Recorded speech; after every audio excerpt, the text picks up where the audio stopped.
तो आज फिर से एक नया स्ट्रक्चर मेथड मैं आपके लिए लेकर के आया हूँ। इसे निश्चित रूप से आप अंत तक देखिए, जिससे कि आपको बिल्कुल अच्छा तरीका से समझ में आ जाएगा। और समझ में आ जाए तो लाइक शेयर करना ना भूलें। जैसा कि आप देख सकते हैं structure based spoken English sentences.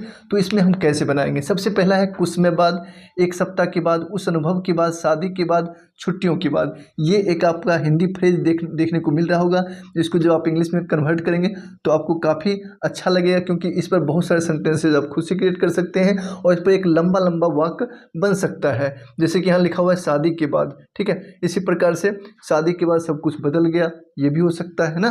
तो इस प्रकार से आप बना सकते हैं। कुछ समय के बाद, कुछ समय बाद मैं तुमसे मिलता हूँ। इस प्रकार के आप वाक्यों को कैसे इंग्लिश में बनाएंगे, लेकिन ये वाक्य आपको ये अगर जानकारी पहले से पता रहेगा तो आप आसानी से कन्वर्ट कर पाएंगे। तो चलिए जानते हैं कि इसको हम लोग कैसे क्रिएट करेंगे। जैसे लिखा हुआ है कुछ समय बाद, जिसको आप लिखेंगे आफ्टर कुछ समय, यानी कि some time, after some time. एकदम आसानी से बन रहा है। आप इस प्रकार से खुद निश्चित रूप से इसे नोट करें और खुद आप बना के देखें एक सप्ताह के बाद। तो इसको कैसे बनाएंगे? After 1 week. नेक्स्ट है इसी प्रकार से उस अनुभव के बाद, तो इसको कैसे बनाएंगे? After that experience.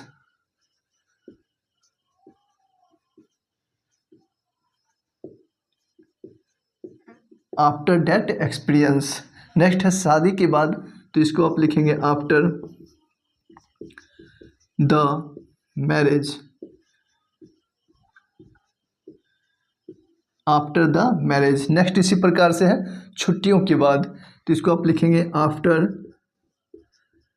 The holidays. After the holidays.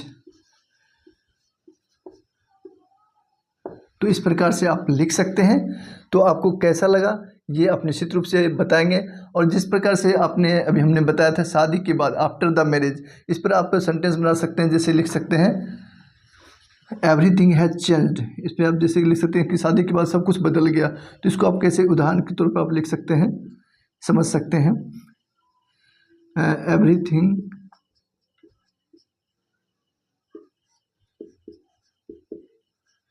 Everything has changed. Everything has changed after the marriage. After, देखिए इस फ्रेज का हमने यूज करके एक सेंटेंस में बदल दिया। उसी प्रकार से आप बहुत सारे सेंटेंस को क्रिएट कर सकते हैं और बहुत सारे ऐसे फ्रेजेस भी क्रिएट कर सकते हैं। Everything has change after the marriage.